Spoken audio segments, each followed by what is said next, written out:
Hello everyone, I'm Elio Garcia, a PhD in English student at the University of Oregon. For my presentation, I will be talking about Manoro, a slow indigenous eco-cinema from the Philippines.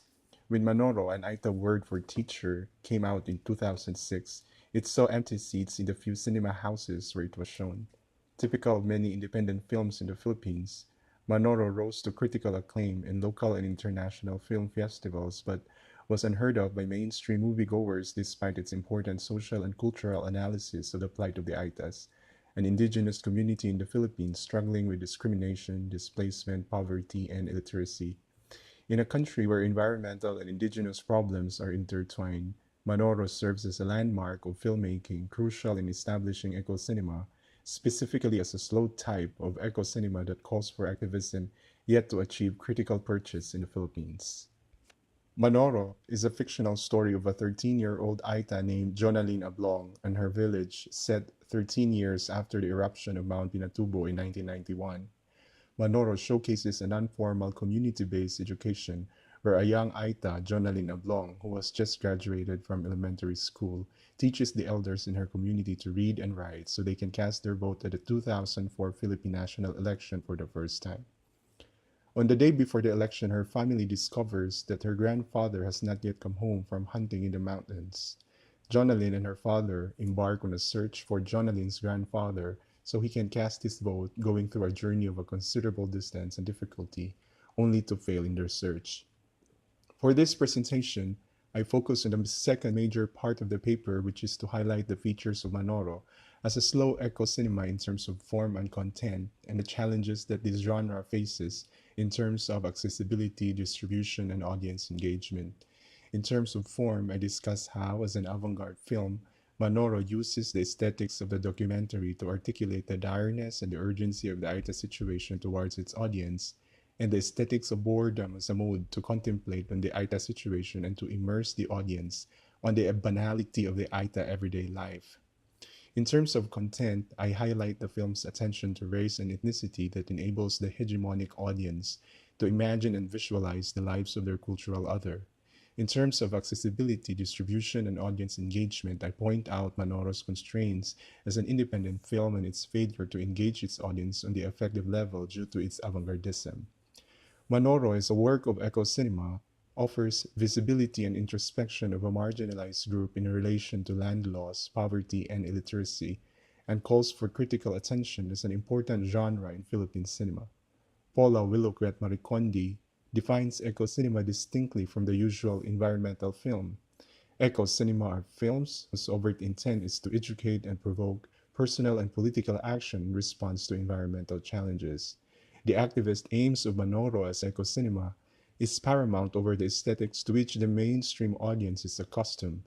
It educates and engages its audience to activism by using instead the aesthetics of the documentary and boredom to achieve what Scott MacDonald calls a retraining of perception. In the eco cinema experience, MacDonald writes that certain films that have instances of eco cinema each offers audiences a depiction of the natural world within a cinematic experience that models patience and mindfulness, qualities of consciousness crucial for a deep appreciation of and an ongoing commitment to the natural environment, inverse of hysterical approach of commercial media. It is important for MacDonald that eco cinema is not shot like Hollywood films, but instead finds an alternative that counters mainstream modes of spectatorship, thereby providing the audience new kinds of film experience and advance a more environmentally progressive mindset.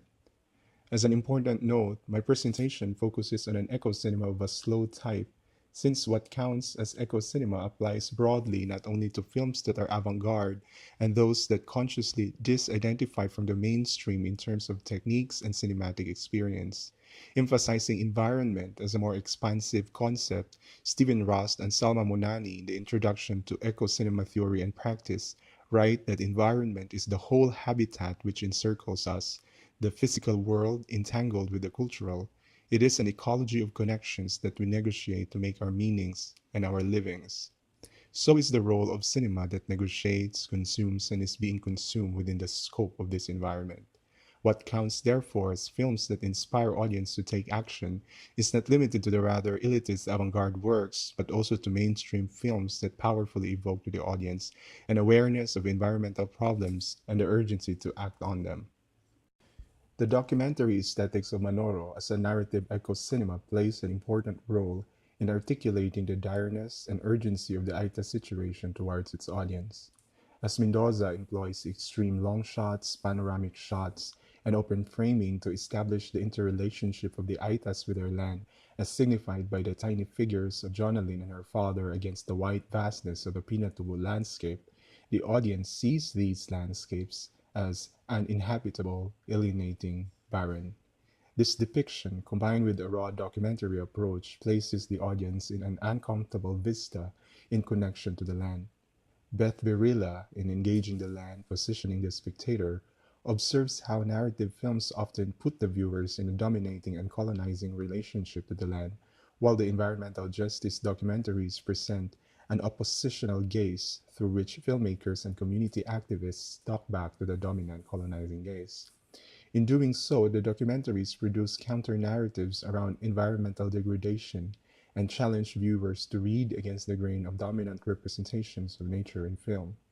While mainstream cinema entertains by creating a neat storyline, documentaries go beyond, and sometimes opposite to, entertainment, drawing the viewers to contemplate on content and message. Manoro strategically blurs and bends the line between documentary and fiction, immersing and alienating the viewers at the same time. To make the audience realize their complicity of neglect, Manoro allows them an introspection of the plight of the Aitas, but from the remote position of an outsider. The strategy of presenting a crude picture reproduces a realistic situation through the eyes of a minority for a distantiated audience that is the hegemony in Philippine society. The film does not only zero in on the in-aestheticized environment, but also foregrounds the Aitas struggling to survive amidst rapid modernization of a society that constantly pushes them into the fringes. Manoro deliberately effects its boredom as a mode to contemplate on the Aita situation and to immerse the audience on the banality of their everyday life. The boredom that Manoro creates in the audience is due to an offbeat pacing of the narrative, seemingly random cuts, treatment of some scenes as found footages, long takes, and non-acting that put the audience in an uncomfortable duration, a mode necessary to distantiate the audience from and therefore ponder on the post-eruption world of the Aitas. Emery Caglaya in The Aesthetics of Boredom writes that slow films use long takes and de-dramatization to create dead time, where narrative, causality, and progress are abandoned to facilitate contemplative viewing. While most feature films of dominant cinema exhibit fear of boredom, slow cinema welcomes boredom to give its audience a distinct temporal engagement. Boring films can perform the important cultural role of encouraging us to reflect on the limited time span of our lives. The boredom caused by dead time in Manoro is further heightened by what Michael Billig calls banal nationalism, a range of means of evoking nationhood without engaging in explicit nationalist rhetoric. As a subaltern culture betrayed by the nation-state, the Aitas in Manoro participate in a national election in a disorganized and trivial manner. The state capitalizes on their population as voters, but downplays their importance as citizens. For example, a long sequence showing Jonalyn and her family looking for their names in a master list of voters spans almost 4 minutes. It shows a child Aita trampling on pamphlets, an old Aita walking barefoot over the pamphlets, the Aitas lining up in front of the master list on the wall, whose names they could not recognize or find. Jonalyn and her family arriving and joining the Aitas to search for their names. The school that serves as the poll precinct, the classrooms where the Aitas wait in their ennui outside, the list that does not reveal their names as voters, these function as apparatuses of the mechanical electoral process of the nation-state that includes Aitas as voters but excludes them as citizens by not according them the same attention and privilege given to the mainstream majority. The Aitas are a surplus people who are not assimilated and are displaced by the amalgamation of the nation towards a coherent body. In Manoro, banal nationalism is a critique on the situation of indigenous people who are treated as an assimilable remainder outside the imaginary of the national political and cultural space, an erasure that needs to be embedded back to the national imaginary of the Filipinos through a signifying practice such as eco-cinema to reframe the problem of the minorities as a problem of the nation. Manoro's attention to race and ethnicity enables the hegemonic audience to imagine and visualize the lives of their cultural other. Dan Flory in Race and Imaginative Resistance in James Cameron's Avatar explains that some viewers are cognitively impoverished with regard to imagining race in general. They will likely have extreme difficulty in centrally imagining racially other characters, which also bodes ill for their real-world prospects for moral engagement concerning race. The Aitas, among other subaltern cultures in the Philippines, are discriminated for their physical, intellectual, and material stature. Without enough representation in media and popular culture, the Aita situation is easily dwarfed by issues of national concern. As a first of its kind, Manoro frames real-life Aitas, granting them a chance to finally represent themselves, to signify rather than be signified, as the audience see their world through the consciousness of Jonalyn. Manoro as an educational tool that tackles race and ethnicity foregrounds as filmic character the ecological Indian. The double-bind representation of Jonalyn as an ecological Indian coming from an imperial and deterritorialized indigenous group is vital in engaging an audience for activist possibilities. Salma Monani, in evoking sympathy and empathy, the ecological Indian and indigenous activism, foregrounds the ecological Indian as a powerful element that can generate sympathy and empathy, two concepts Manani contrasts as feelings for and feelings with from the audience. Monani cautiously distinguishes the difference between the two affective concepts, especially when talking about race. She quotes Dan Flory, who asserts that racial assumptions often impinge on how viewers feel concern for or with characters. Monani explains that race can get in the way for white audience to empathize with indigenous characters. Thus, the level of emotional engagement that the ecological Indian evokes as film character can be foundational for activist possibilities for the audience to think philosophically about the racialized dimensions of film perception, the human condition, and the current circumstances of human equality.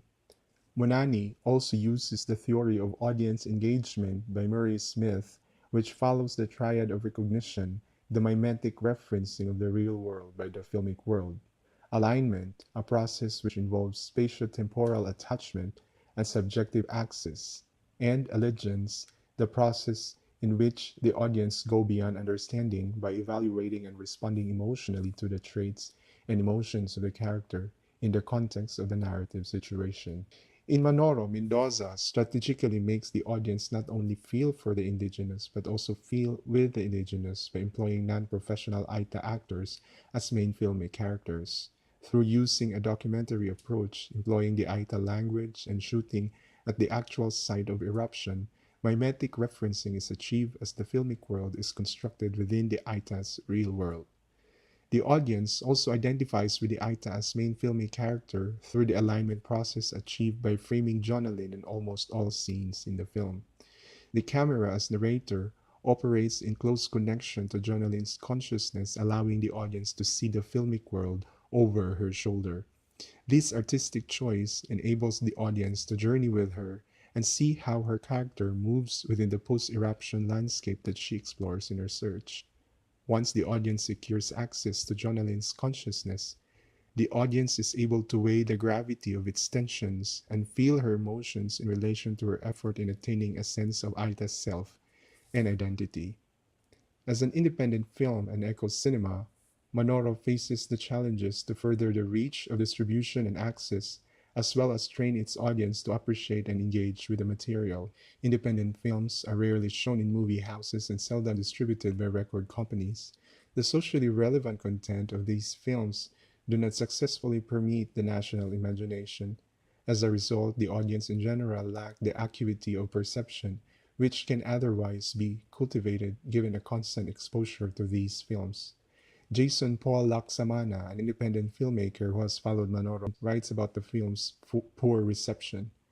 In 2009, during the Holy Angel University days, The film was again shown to almost 1,000 students, whom Laksamana heard were captive audience. The boredom the students got from the film was evident on how they sunk on their seats, especially during those parts when Jonalyn and her father were just walking and walking in the mountains.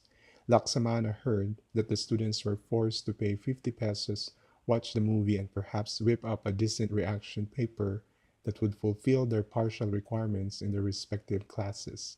They were apparently not ready to follow the narrative and digest the film in its crude and unappealing photography. That Manoro succeeded in creating boredom was not enough to deeply engage its audience, especially the young, with the issues it tackles. To use that boredom as a means to contemplate was the bigger aim that the film as an avant-garde eco-cinema might have failed to achieve. David Ingram, in The Aesthetics and Ethics of Eco-Film Criticism, probes into the important question of what works for the audience to acquire an ecological understanding through eco-cinema. Is there a particular style or genre or taste that appeals more to the audience? Ingram asserts that it might just be wishful thinking to assume that as a result of avant-garde techniques, the audience acquiring a more acute sensory awareness will, in and of itself, lead to better attitudes and behavior towards our environment. There is also no assurance that long or slow takes, for example, are effective in fostering ecological awareness, since one has to consider the existing taste, training, or education of the audience. For Manoro, it was obvious that the film is still in search of an audience that can appreciate its aesthetics and digest its content. Ingram echoes the point of Noel Carroll that avant-garde cinema merely exemplifies a theory that is understood only by the cineasts, thus preaching to the converted. It is important for filmmakers to pay attention to general audience responses, and if these responses indeed lead to positive attitudes toward environmental and cultural issues.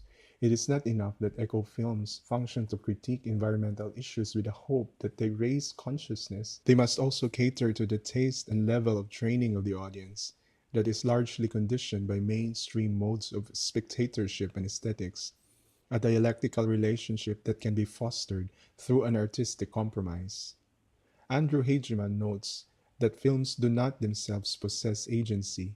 We are affected by film, but the affect hinges upon how we recognize ourselves, our culture, and our society refracted in these films.